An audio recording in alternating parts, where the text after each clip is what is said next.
आज आपण एक वेगळ्या पद्धतीने बटाटा चटणी बनवत आहे। इथे मी आलं घेतलेलं, यामध्ये हिरवी मिरची एक घेतलेली। यामध्ये आपण हिरवी मिरचीचं प्रमाण कमी जास्त करू शकतो आणि थोडेच पाणी टाकून मिक्सरमध्ये फिरून घेतलेलं। कढई घेतलेली, कढईमध्ये थोडंसं तेल टाकलेलं, जिरं टाकलेलं, जिरं होऊ द्यायचं आहे। नंतर यामध्ये आपण मोहरी टाकूया, आलं आणि मिरचीचा पेस्ट बनवून घेतलेला होता तो टाकूया। छान पेस्ट होऊ द्यायचा। मिरचीचं प्रमाण कमी जास्त करू शकतो आपण।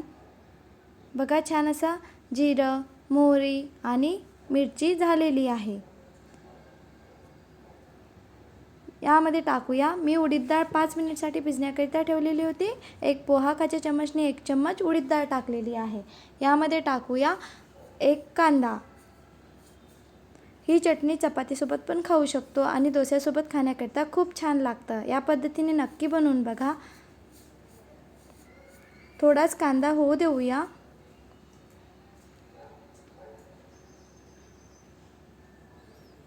ताजा कढीपत्ता टाकूया। कढीपत्ता टाकल्याने या चटणीला छान चव येत असतं आणि कढीपत्ता खाण्यासाठी पण खूप छान आहे, म्हणून आपल्या खाण्यामध्ये कढीपत्त्याचा वापर जास्त केला तर अधिक छान।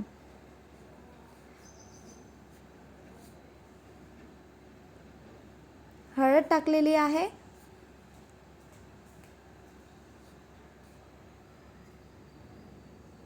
बघा छान असा मसाला छान झालेला आहे। मसाला छान होऊ द्यायचा, तेव्हाच आपण जे बटाटा चटणी बनवत आहे ती खाण्याकरिता छान लागणार। इथे मी 3 बटाटा घेतलेले होते मीडियम आकाराचे, कुकरमध्ये शिजवून घेतलेले आणि आता आपण मॅश करून, बटाटा मॅशर असेल त्याने मॅश करून किंवा हाताने मॅश करून जो आपण मसाला बनवून घेतलेला आहे त्यामध्ये टाकूया। एक वेगळ्या पद्धतीने मी डोस्यासोबत खाण्याकरिता ही चटणी, बटाटा चटणी रेसिपी शेअर केलेली आहे। बटाटा पूर्ण मिक्स करून घेतलेला। बघा छान असा मसाल्यामध्ये बटाटा मिक्स झालेला आहे। वरून कोथिंबीर टाकूया। बघून छान वाटत आहे, तशीच खाण्याकरिता पण खूप छान बनलेली आहे। बनवून बघा, कमेंट करून सांगा। Bye bye. बटाटा चटणी तर बघितलेलीच आहे डोस्यासोबत खाण्यासाठी, तर आता आपण कोकोनट चटणी बघूया। इथे मी ग्राउंडनट घेतलेले आहे। शेंगदाणे घेऊया किंवा ओलं नारळ घेतलं तरी चालेल। मी इथे शेंगदाणे घेतलेले आहे आणि सुकं खोबरं किसून घेतलेलं आहे, त्याला पण परतून घेऊया। मी इथे शेंगदाणा आणि सुकं नारळ घेतलेलं आहे। इथे आपण ओलं नारळ पण घेऊ शकतो। ओलं नारळ घ्यायचं, बारीक बारीक याच्यामध्ये कापून घेऊया आणि मिक्सरच्या पॉटमध्ये घेऊया। आता मी इथे ओलं नारळच्या जागेवर शेंगदाणा आणि खोबरकीस घेत आहे। यामध्ये टाकूया लसूण, हिरवी मिरची। हिरवी मिरचीचं प्रमाण कमी जास्त करू शकतो आणि मिक्सरमध्ये फिरून घेऊया।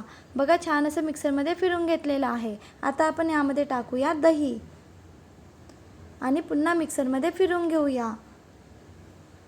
कोथिंबीर टाकलेला, चवीनुसार मीठ आणि दही टाकूया।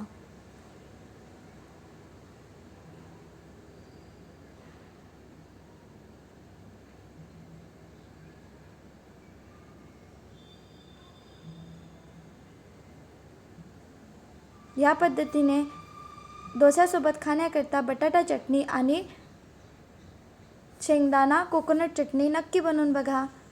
आता आपण तडका देऊया। तडका पॅन घेतलेला, तेल टाकलेलं, यामध्ये जिरं टाकलेला, मोहरी टाकलेली, कढीपत्ता टाकूया आणि चटणी आपण बनवून घेतलेली आहे, मिक्सरमध्ये फिरवून घेतलेली होती, त्यामध्ये तडका देऊया।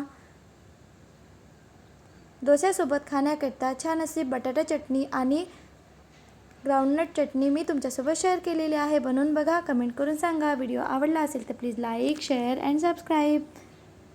बघूनच वाटत आहे ना छान, तसेच खाण्याकरिता पण खूप छान लागतं।